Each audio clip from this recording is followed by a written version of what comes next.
y vemos esa persona que viene acompañada, viene con un bastón, inmediatamente podemos decir es una persona no vidente, claro está.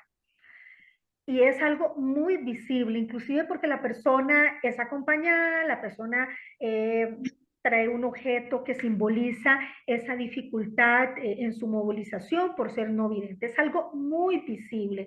Y muchas veces esta persona no vidente puede ser una condición permanente. También aquí de este lado tenemos Ah, a una persona también que está como en su área de trabajo, está en una silla de ruedas y efectivamente es muy visible, es muy evidente que es una persona con una discapacidad motora. Y es muy visible. Y tanto esta o las otras personas, ya sea, estoy señalando en este caso un ambiente laboral, pero también puede ser un niño o un adolescente en su centro de estudios o en una universidad. Y claro está, cuando es tan visible, eso da espacio para que se les busquen ayuda, se les busquen apoyos, sea muy evidente que necesita una rampa, que necesitan rampas de acceso, que necesita sensores, etcétera. Pero muchas veces, y estas condiciones que son tan visibles pueden ser permanentes, temporales, que puede ser por un tiempo, por ejemplo, esta persona que está en una silla de ruedas puede ser que está recién operada o puede ser que tenga una dificultad motora y que es algo que sea transitorio o situacional, como dice ahí. Pero hay otras condiciones, y vamos a ponerlo acá, y lo podemos ver en ese, me encantó esa imagen de esos niños saliendo en ese bus, porque tú los ves bien.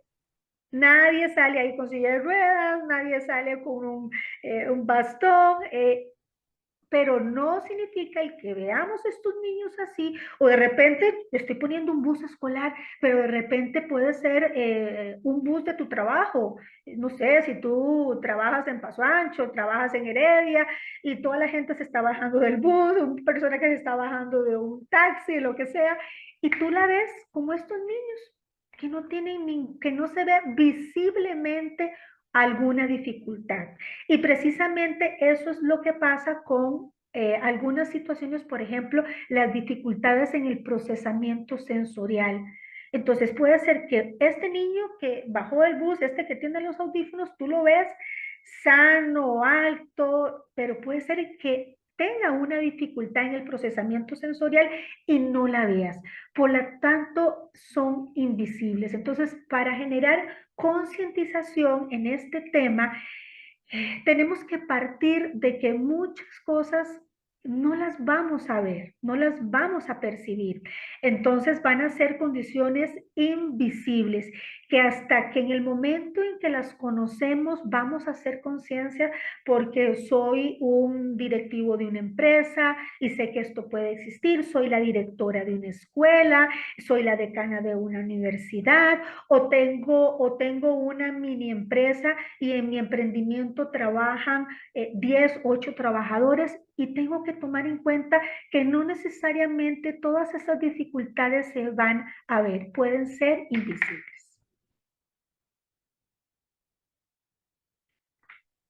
Y acá les pongo esta imagen para ya ir entrando en tema. Dificultades en el procesamiento sensorial. Esto quiere decir que todas las personas más o menos somos sensitivos, más o menos somos sensitivos a la hora de percibir cuando vemos cosas, cuando escuchamos cosas, cuando leemos cosas, cuando gustamos cosas, cuando escuchamos cosas. O sea, la percepción no va a ser igual para todo mundo. Hay personas que por lo general viven una vida cotidiana con sus sentidos.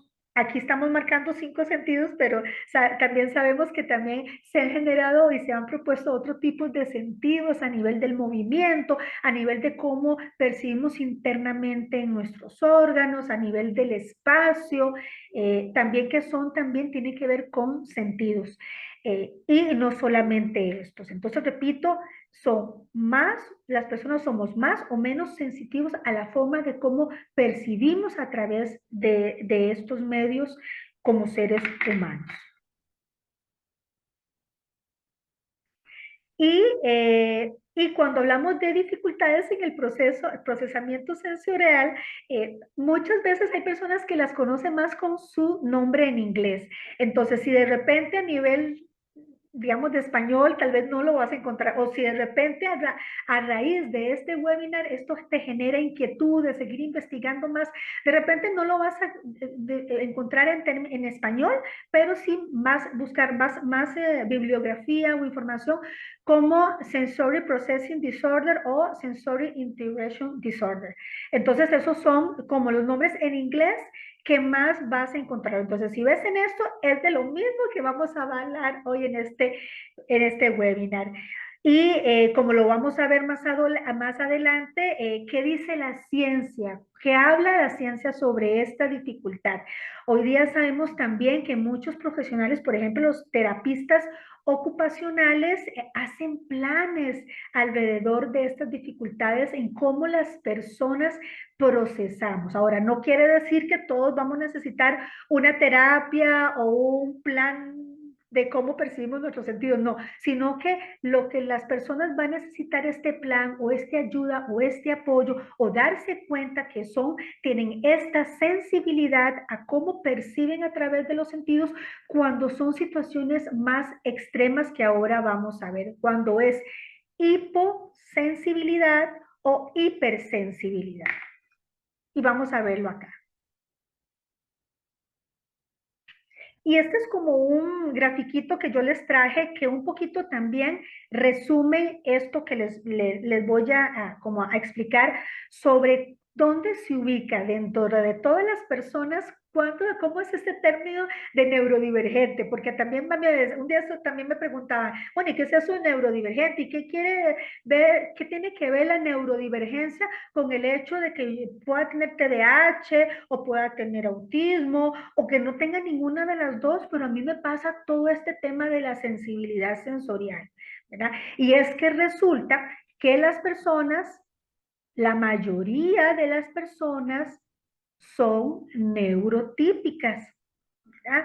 Todas las personas tenemos neurodiversidad dentro del gran planeta de los seres humanos.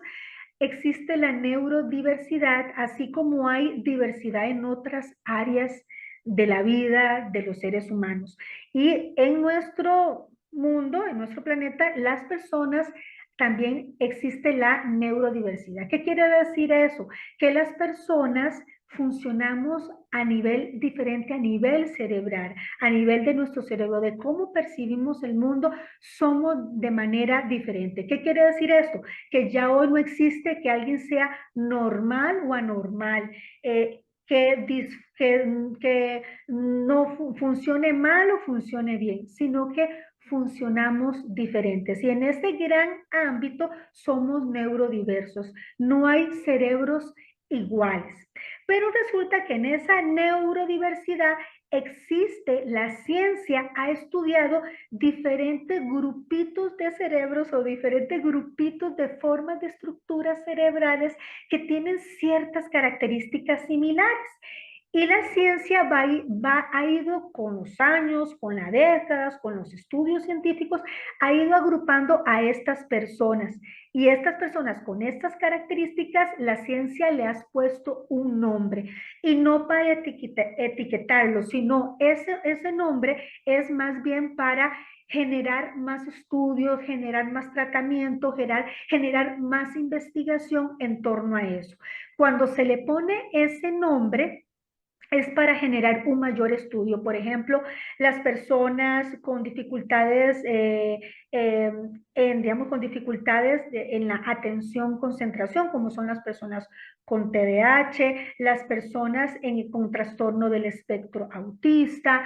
Ahí también están las personas también con dificultades, por ejemplo, las personas con síndrome de Down, las personas también con síndrome de Tourette, las personas con discapacidades, discapacidad cognitiva, las personas con trastornos también en el aprendizaje, cuáles entran en las personas con trastornos del aprendizaje que también entran dentro de los grupos de la neurodivergencia, personas con dislexia, personas con discalculia, que son dificultades en el cálculo matemático, las personas con disgrafia, que son las personas con dificultades en la lectoescritura también. Entonces, todas estas personas que estoy mencionando son que su estructura cerebral funcionan de manera muy particular y se han agrupado.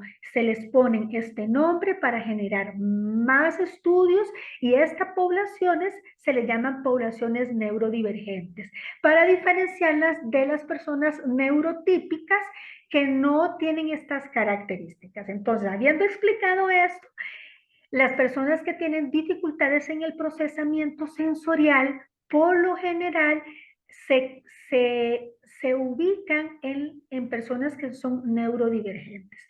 Y hay dos tipos de personas con dificultades en el procesamiento sensorial.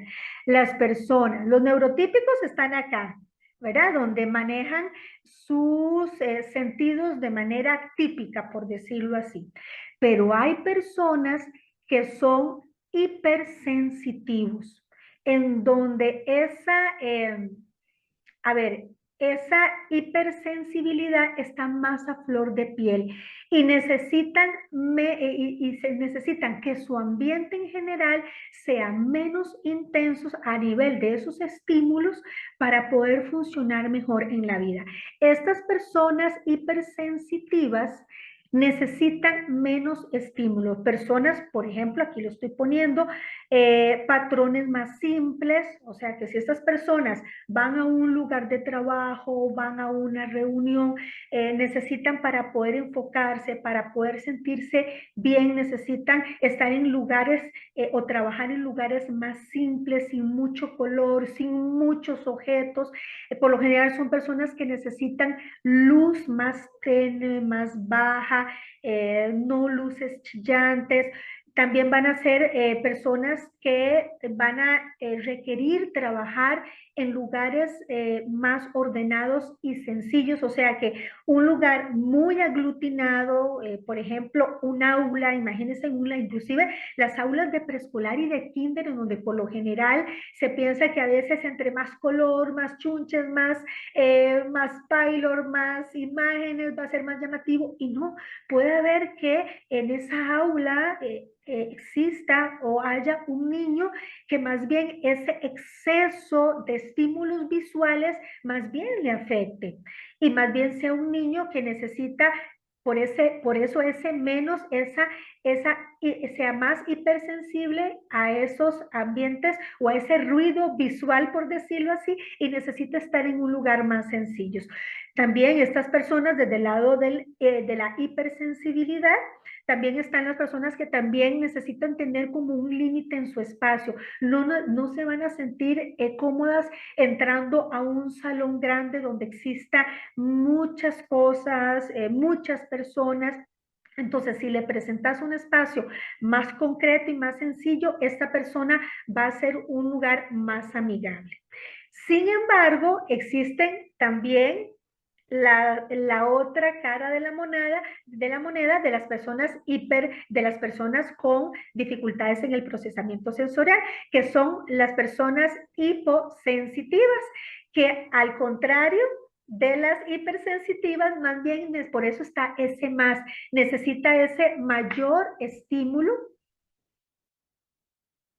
necesita ese mayor estímulo para funcionar, ya sea en su universidad, en su lugar de trabajo. Entonces son personas que por lo general para ser más productivas, para que su atención se capte más dentro del aula, necesita trabajar con texturas, con capas, con objetos, tocar cosas, necesita ser llamativo, entonces lugares muy simples también, entonces necesita que de repente si la clase fue llamativa porque se le presentó una imagen reluciente o se le presentó una firmina con color o porque la persona presentó algún objeto porque va a ser una presentación y llevó un objeto de un color llamativo. Entonces, también trabajan mejor con lo que es los colores, las texturas.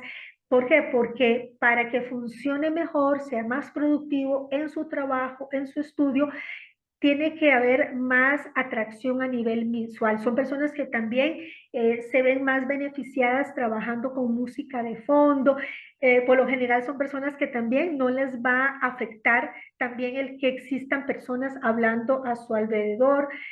Son personas que también, por ejemplo, en los áreas de trabajo se van a mover más cuando tienen que levantarse, tienen que moverse en el espacio.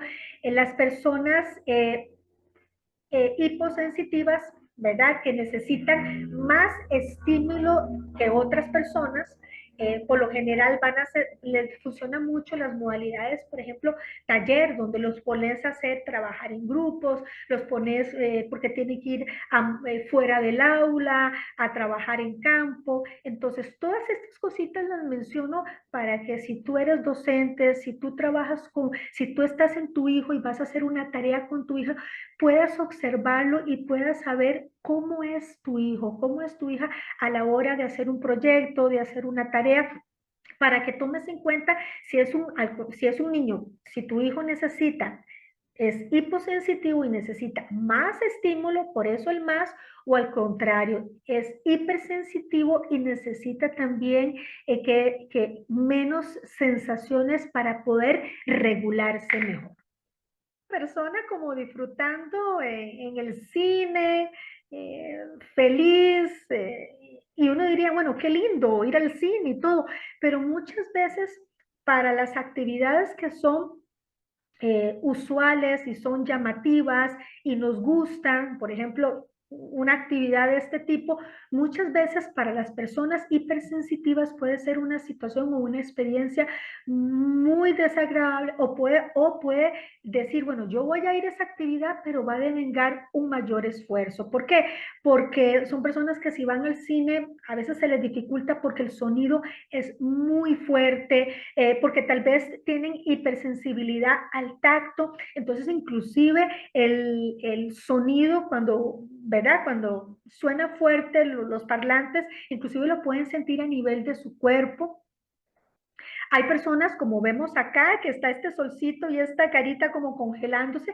Muchas personas en esa hipersensibilidad también, puede ser que sean hipersensibles también a las texturas, a la ropa. Entonces, por lo general hay gente que le pica o hay gente que siempre anda ropa de un mismo tipo porque es una textura que ya conoce, que ya sabe que se siente bien con esa textura.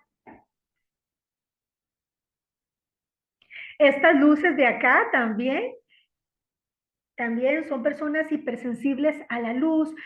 Muchas veces tal vez usted se ha encontrado que en actos cívicos, cuando apagan las luces y hay ruidos fuertes y luces, tal vez van a ver también niños que se tapan los oídos. Porque ese ruido les perturba, o de repente si eres un adulto y te invitaron a una actividad social, a un concierto o a algún matrimonio, alguna actividad social, y de repente te tocó sentarte o te pusieron donde están los parlantes cerca o el grupo, por lo general también van a ser actividades que también van a perturbar a la persona o van a molestar. O muchas veces no te genera perturbación, pero también son estímulos que también no le permiten a la persona concentrarse, porque hay mucha luz, porque hay mucho ruido, porque hay muchas personas hablando a su alrededor. Entonces, muchas veces también esa hipersensibilidad también es auditiva. Entonces la persona dice, no logro concentrarme por todo este ruido a mi alrededor. Y si es una persona hipersensitiva y que le tiene dificultades para focalizarse, esta hipersensibilidad va a hacer que su dificultad de enfoque sea mayor. Y bueno, y ese pescado que ustedes ven ahí, pues de repente para los que nos gusta mucho eso, lo vamos a ver como muy sabroso y todo, pero puede ser que también muchas personas, y esto le pasa mucho también a niños y adultos también, que tienen esa hipersensibilidad también para los olores, o también son olores percibidos para todos, pero que a las personas en general no les molestan, pero a ellos sí. O al contrario, puede ser olores que no es percibido por las demás personas, pero que para estas personas sí.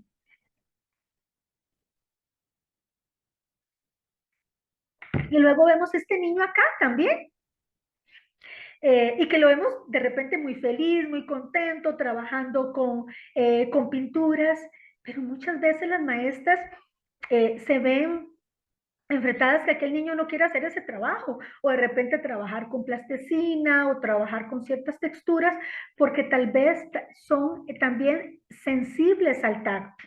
Entonces, al ser sensibles al tacto, son niños que no soportan el contacto de la goma, no les gusta también ensuciarse y muchas veces también son señalados como lo vamos a ver ahora, como delicados o berrinchosos y todo, o que no quieren hacer el trabajo y a veces no observamos qué es lo que podría existir detrás de esa negatividad de ese niño a no querer hacer esa actividad, por ejemplo, trabajar con sus pinturas, o no logremos entender por qué aquel adulto salió de la actividad, por qué aquel adulto expresó lo que dijo y es malinterpretado, porque muchas veces esas personas son poco comprendidas.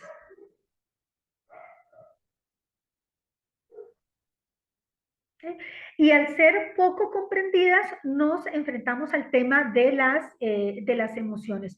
Ahora, ¿qué tiene que ver el tema de la regulación de las emociones? Entonces, un niño que está en un acto cívico, un niño que fue a la actividad de la fiesta de la alegría, a la actividad del día de deporte, en donde todos los maestros hicieron las actividades y estaban muy felices y positivos, pero no se pensó en aquel niño que tenía esta sensibilidad para el ruido o que está sobreestimulado porque hay mucho ruido o porque de repente llegaron muchas actividades muy ruidosas, o que no estaba acostumbrado, y esto va generando, puede generar estrés, puede generar agitación, irritabilidad, cansancio también. Si la persona es hipersensible al ruido, eso puede también generar cansancio, dolor de cabeza, náuseas, si es una cuestión de tacto, de olores, de gustos.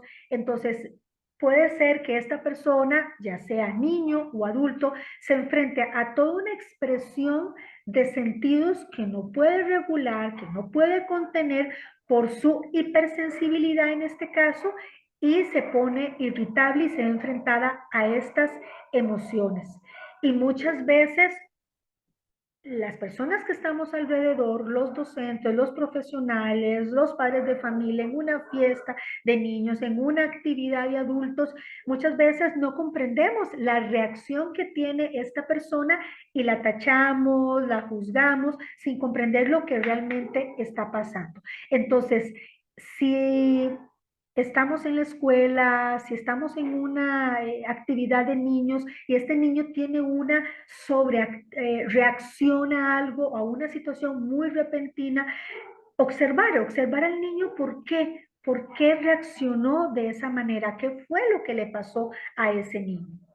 ¿Qué es lo que pasó antes de que ese niño reaccionara así? Y preguntarle, hablar con él, ¿qué fue lo que te pasó? ¿Qué fue lo que sentiste? ¿Qué pasó cuando estaban repartiendo la comida? ¿O qué pasó cuando vinieron las bombetas? ¿Qué pasó cuando pusieron la música fuerte? ¿Qué fue lo que sentiste? Para poder comprender qué es lo que le está pasando a esa persona. Ahora, nada más quiero aclarar esto. No necesariamente el que alguien tenga TDAH, trastorno por déficit de atención e hiperactividad, no quiere decir que va a tener dificultades en el procesamiento sensorial. No quiere decir eso. Entonces, una persona con TDAH no necesariamente lo va a tener. Igual el TEA, trastorno del espectro autista. No porque existan estas dos condiciones, la persona va a tener eso. Hay personas que tienen una o la otra, o tienen ambas, porque recuerda que también existen personas que tienen ambas condiciones, pueden coexistir. Entonces, puede ser que esta persona tenga cualquiera de las dos o las dos, y no necesariamente va a tener estas dificultades a nivel de sus sentidos. Pero puede ser que sí, que sea una característica per se o una característica además de las características propias de cada una de estas condiciones. Entonces eso hace un mayor reto para los padres, hace un mayor reto para ti si eres una persona adulta, para poder conocerse y comprender también que esto existe y que no sos una persona delicada, que no sos un niño berrinchoso, sino de que también tenés esas características y por eso este webinar, para que te conozcas y puedas manejarlas, conocerte y puedas manejarlo y disfrutar de tus actividades, pero de una manera más comprensible y cálida para ti, más compasiva para ti también. Y también hay personas que tienen dificultades en el procesamiento sensorial, pero no necesariamente van a tener TDAH o TEA u otras condiciones. Puede venir también solito.